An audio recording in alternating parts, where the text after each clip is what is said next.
el chino se ha transformado en un fenómeno nacional y en la versión regional de Loon, de la última noticia, está esta portada, si me puedes dar, Javier, ahí acabo de mandarlo al celular, que dice así, dice, 5 negocios contratan a el chino para promocionarse. Y me llama la atención, quiero tomarme un minuto para analizarlo junto a ustedes, tratando de detener la pelota y pensar un poco lo que está pasando con este muchacho, Manuel Orellana, porque la verdad si uno mira de lejos parece una comedia de enredos, pero si te acercas un poquito y lo empiezas a analizar con seriedad, te deja una sensación de vacío y de profunda preocupación de cómo estamos funcionando como sociedad todo esto. Porque son dos caras de la misma moneda. Por un lado está el fenómeno, un hombre que ha atrapado en la nieve, en el cajón del Maipo, con 2 profesoras del jardín de su hijo. La situación tiene todos los condimentos para que nuestra psiquis colectiva arme una telenovela. Nos reímos, hacemos memes, especulamos, hablamos de las relaciones de los involucrados. Y como el mercado nunca duerme y no tiene moral, sino métricas, reacciona rápido. Y de pronto este hombre, el chino, está iniciando trámite en la INAPI para registrar su apodo, protagonizando campañas de marketing para talleres mecánicos y barberías, y se convierte en un embajador de marca. ¿Vale? Esto es muy inmediato. No nos importa quién es Manuel Orellana. Nos importa, comillas, el chino. El personaje que nos sacó una sonrisa mientras scrolleábamos en Instagram. Pero el choque con la realidad y el triunfo del cinismo es que este personaje empieza a rascarle la pintura de influencer emergente y te encuentras con un prontuario que asusta, con más de 20 causas penales, que no son descuidos, con denuncias por violencia de género, golpear a su expareja y amenazarla con pescarla a balazos, además de múltiples robos sistemáticos con delito contra la propiedad y manejo en estado de ebriedad, conducir camiones sin registro e ingresar celulares a la cárcel. Entonces, ¿qué nos pasa por la cabeza cuando convertimos en un producto de consumo masivo y simpático a una persona con historial de violencia intrafamiliar y desprecio total por la vida en sociedad? Estamos en una disociación cognitiva a nivel masivo. Masivo. Nadie está pensando lo que hace. Por un lado nos rasgamos las vestiduras hablando de violencia de género, de inseguridad, de importancia de la ley. Y por otro, cuando la validación viene empaquetada en un meme viral, perdonamos, pero todo. Cuando alguien pasa meme, se perdona todo. Vuelvo a decirlo, hay gente que lo contrata para un canje. Y eso no están pensando, estamos financiando a un hombre denunciado por golpear a una mujer. Está pensando, este tipo tiene alcance, tiene engagement. Eso es trágico. Hay una banalidad del mal adaptada a la era de TikTok y hemos llegado a un punto donde la fama, sin importar de dónde provenga ni sobre qué valor esté construida, funciona como un lavadero de pecados. El like es un indulto social. Yo no quiero ensayarme con Orellana, que es producto de un sistema y tendrá que rendir sus propias cuentas con la justicia y su entorno.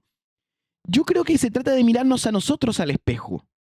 Si seguimos aplaudiendo, consumiendo y financiando personajes solo porque un algoritmo nos dice que son tendencia, el mensaje que le estamos dejando a las próximas generaciones es terrible. No importa lo que hagas, no importa tus valores ni el daño que causes, si logras que se rían de ti en redes sociales, el éxito está garantizado. Y la verdad es una sociedad muy triste si esa es la regla, de verdad.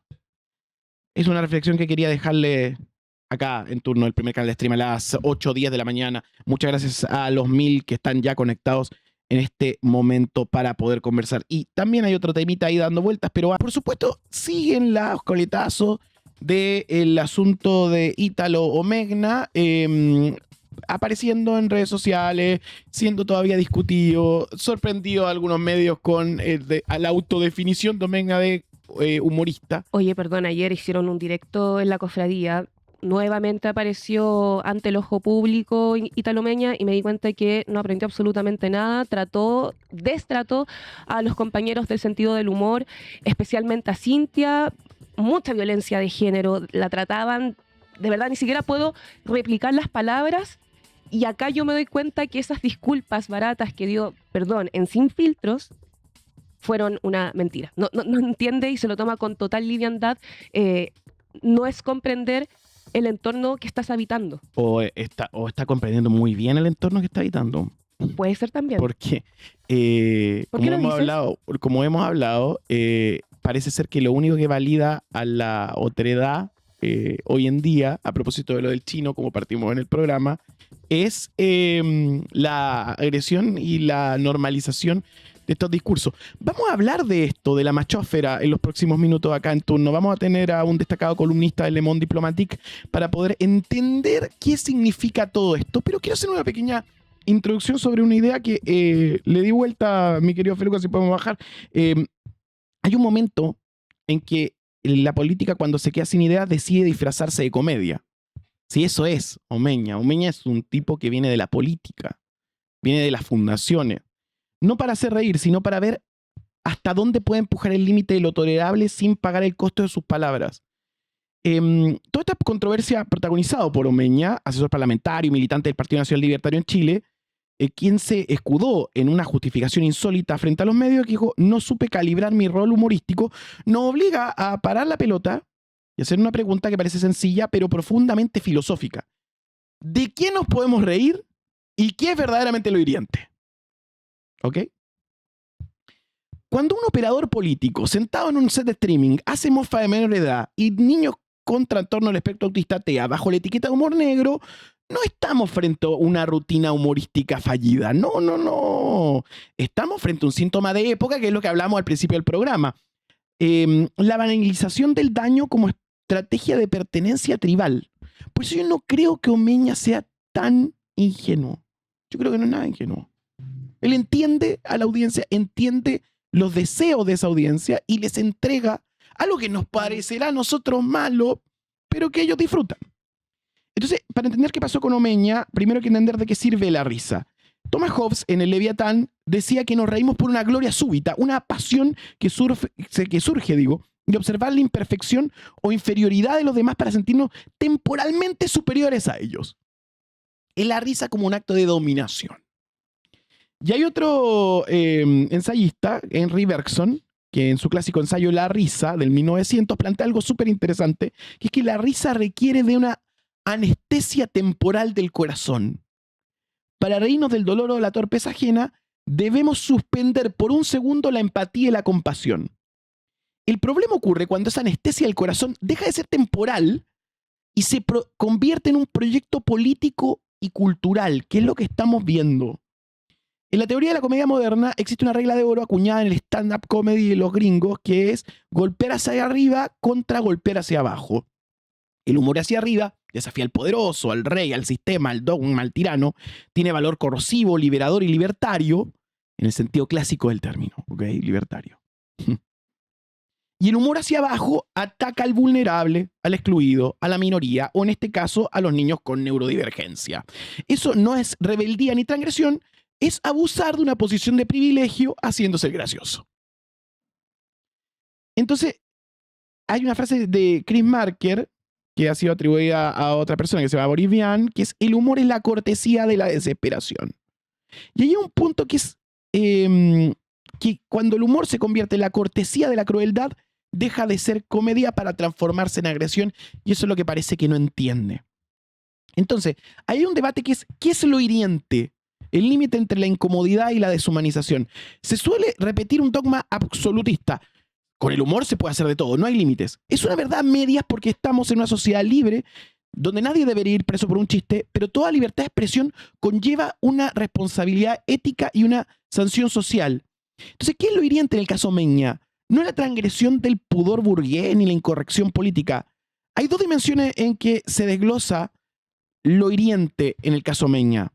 Uno, el blanco del chiste, que es a personas históricamente postergadas o incapaces de defenderse, niños con TEA, y el objetivo final, que es reafirmar un pacto de complicidad entre machos o ideólogos mediante el desprecio al otro, que es la dinámica de la cofradía. Entonces, para eso, ¿a qué apelan, Yeye? Y ahí quiero llegar al punto: apelan a la grosería, al morbo, que todos caemos, Claro. y la alusión explícita al abuso. Entonces, lo hiriente es la deshumanización.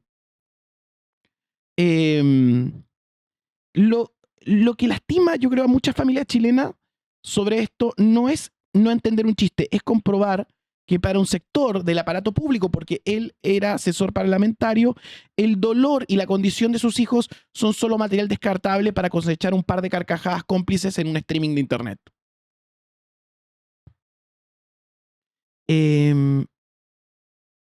Yo creo que al fin y al cabo es la revolución de la crueldad. Y ante la crueldad disfrazada de chiste, la condena no es falta de humor, es una reserva de humanidad elemental que podemos tener. Eso creo que es para poner en la mesa. La polémica de Ítalo Meña, por supuesto, ya dejó de ser simplemente un video, ahora lo vemos en los paneles de farándula. Ayer Cata Pulido salió a decir que es un genio, después sale Adriana Barrientos diciendo que ya estaban rayando la papa, por supuesto cuestionando precisamente esa defensa incondicional de un humor que según ella resiste para demasiado análisis. Y ahí yo creo que aparece la discusión de fondo, Nico, porque resulta curioso que quienes hoy defienden un humor supuestamente sin límites, muchas veces relativicen debates donde sí existen límites sociales y legales construidos para proteger a personas más vulnerables. Y ahí aparece una contradicción súper interesante, porque esto ya no se trata de si alguien tiene derecho o no de hacer humor. Claro que lo tiene, la pregunta es qué tipo de humor nos parece transgresor, porque cada vez que sucede una polémica como esta siempre aparece el mismo argumento que es no se puede hacer humor de nada, ¿cierto? Y hay algo que me hace mucho sentido porque las mujeres conocemos, y de seguro todas las que estén acá conectadas me van a entender, conocemos demasiado bien ese tipo de humor, también las disidencias, también quienes históricamente han estado o se han sentido fuera de la norma, porque durante décadas nuestros cuerpos han sido considerados material humorístico, nuestro peso, nuestra edad, nuestra voz, nuestra sexualidad, nuestro físico, y cuando contestamos la reacción es casi siempre la misma y se parece mucho también a la de Ítalo Meña. Ah, no aguantan una talla. Y es Sí. súper curioso, porque nunca se cuestiona la calidad o la posición del humorista, pero siempre se cuestiona la capacidad de la mujer para soportarlo. Y hay un punto que me gustaría tocar. Cata Pulido dice que Ítalo Meña maneja, o más bien el sector político, que es el Partido Nacional Libertario, manejan un humor muchísimo más avanzado. Y acá yo me pregunto, ¿qué significa avanzado? ¿Qué tiene de avanzado también? Porque el humor verdaderamente incómodo suele desafiar al poder. Hay una diferencia entre hacer un humor incómodo, yo no soy humorista, pero creo que hacer humor cómodo para quienes siempre se han reído de los mismos, lo primero desafía al poder y lo segundo simplemente lo acompaña. Sí, igual hay también varios puntos que uno que leo mucho es sobre el caso de Abello y su transgresión en su momento. Yo creo que la diferencia es que Abello era gracioso. Como esa es la base. Como podemos después cuestionar un montón de cosas.